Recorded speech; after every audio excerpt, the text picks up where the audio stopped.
So I put up a poll asking what you guys wanted my next video to be.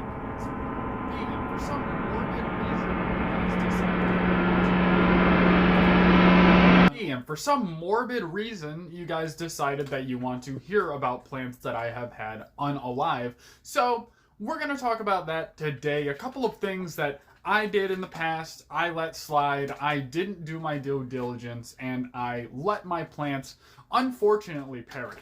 As this video goes on, I apologize for the sugar glider sounds in the background. I guess their natural clock is a little bit messed up, and now they are awake during the day, which isn't super unusual because they are in a dark environment. So as you guys know, if you have been growing for a while, this plant is very hardy. It is very difficult to actually have expire prematurely before the harvest. I think going into this, I'm just going to start from the most recent and kind of then go back to my past. So two plants I want to talk about today. The green C, you guys know what it is. I don't want to say the C word because I don't want to trigger the YouTube robots, but the CC or the GC, and then we had a white widow actually perish recently. So with the GC, there was a problem. I'm not exactly sure what it was. I'm going to side on the I'm going to put my vote towards overwatering. It was in a super moist environment that I apparently was terrible at regulating, and over vacation while I was gone, unfortunately that seedling passed away, and it was all shriveled up and brown and very, very dead. And none of those other plants germinated. So currently I have nothing for outdoor, unfortunately, but hopefully we can get a greenhouse and then turn that around and get something for the outdoor. White widow, what happened with my white widow? What did I do that was so tragic to my white widow, so traumatizing physically to my white widow, that made it unfortunately decide it did not want to be a physical being on planet Earth any longer. It decided to shrivel up. What did I do? Well, I was training it and I had the stem snap. Now, I was not prepared for a situation like this. I had been taking my time making sure that those stems are very nice and soft when I was training them, but when I went to train the stalk, I guess I did not take enough time to weaken that stem so it was flexible and it was, I don't want to say weak, but flexible and durable enough to be able to be bent over and trained low. It ended up snapping, and then to try to counteract this snapping, I did not have any tape for bandaging up your plants. Make sure those surfaces are close together, and they will heal just fine with a knot. Unfortunately, I did not have these tools at my disposal, but I do now, somewhere around there. You guys saw my setup if you saw my short, but it's somewhere in there. Now, this ended up getting oxygen directly into the stem, which is catastrophic for plant growth. They can absorb water and moisture in the air through their leaves. They do this on a regular basis. It is something completely normal. However, after the next couple of days of this plant not being healed the way it needed to, over the next 24 to 48 hours, it unfortunately shriveled up beyond repair. Now, one thing I could have done possibly to counteract this unfortunate event would be to take clones of that plant as soon as the stem snaps. However, I am not equipped to take care of clones at the moment, or at least I wasn't at the time, and right now I don't even feel like cloning plants is going to be a good idea because I'm coming up on my plant limit and I do want a variety of cultivars. Unfortunately, I am following the law because I document everything I do, which is depressing.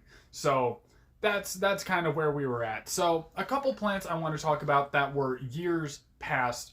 One of my favorite plants ever. You guys may have heard of her, Pink Tsunami from Future Genetics. Now, I may or may not put some B-roll up and just make this video age restricted anyway, but if it is not here, you can go down in the link in the description below and see exactly what that plant was and the potential that it was trying to live up to. What happened with this plant? Well, we got an infestation of a certain pest, and it is notorious in the C-word community.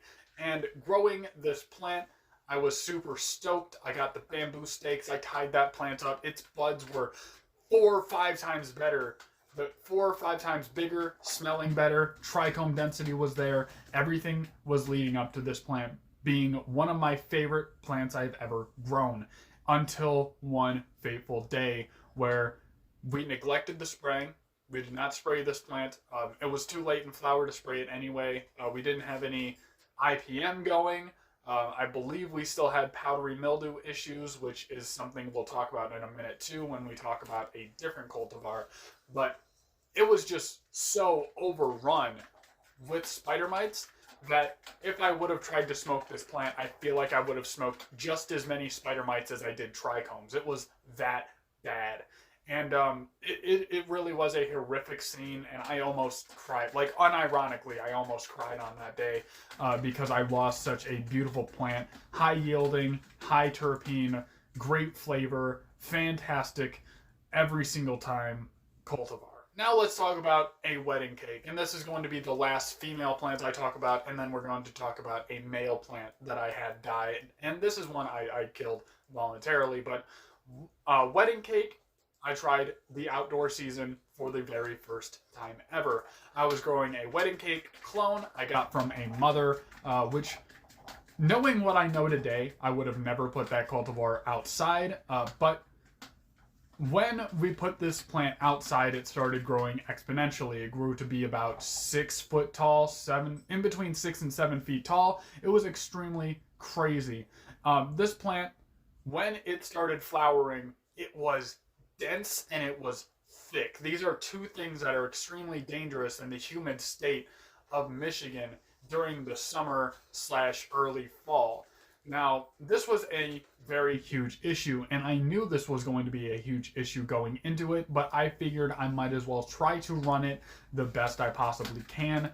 We were pushing through, and around week 4, I realized this was going to be a very huge problem. With its explosive bud growth so early on in the season, I knew that this plant was destined for failure. But I decided that it might be a good idea to try to push it, just to risk, see if I can actually get a reward out of it.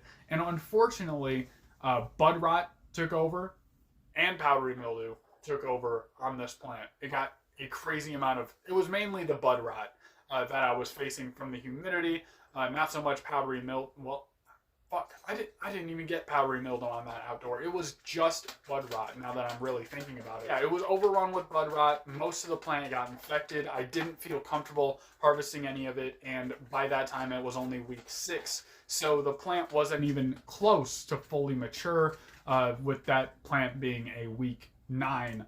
It had 3 more weeks of maturing and developing before it even had the potential to be something worth using, harvesting, and curing. One male plant that I want to talk about, Alien Technology. Now this plant, it grew really like one of those Jewish candle holders, those candlesticks. I can't remember for the life of me what they're called, but literally it grew straight up, and then from the main stem it just grew out towards the sides.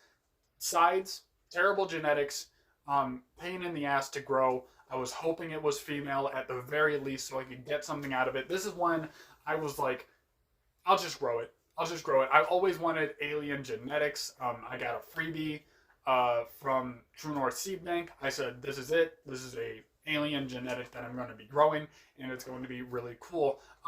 Alien Ice Cream was the first alien strain that I've ever heard of, from Pigeons 420 when I was watching his content back in the day.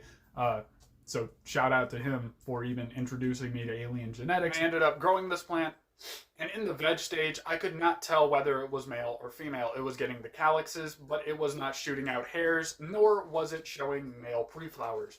This was a big problem for me. However, fortunately enough, those pollen sacs don't open up until about week 6, so that the buds can get pollinated, the seeds can develop, and then when the female plant dies, it can spread the seeds. I ended up pushing this plant into flower, and 3 weeks later, it showed its sex, and disappointingly, I had to get rid of them. I had to throw them under the guillotine. I had to throw them into the compost pile. Those are some plants that I ended up having died. I lost from various different ways, and I hope that you guys don't have to deal with any of those. But in case you do, I'm sure you can look up on my channel how to avoid those issues or get rid of them entirely. So go check out my channel page for videos you've probably never seen before because they're not getting put on your recommended feed because they're age restricted or for some other reason. Go and do that. You can hit my logo down below. If you haven't yet, you can hit subscribe. If you like the video, leave a like. Dislike it, leave a dislike, all that good stuff. Questions, comments, concerns, leave them down below in the comments section. I love you. Shout out to Fufu and Nimbus. You guys are my channel members. You guys make all this happen right here. You guys make it possible. You guys give me the drive to make my dreams come true and hopefully help everyone on the other side of this little camera. So thank you guys. I'll see you next time. Peace.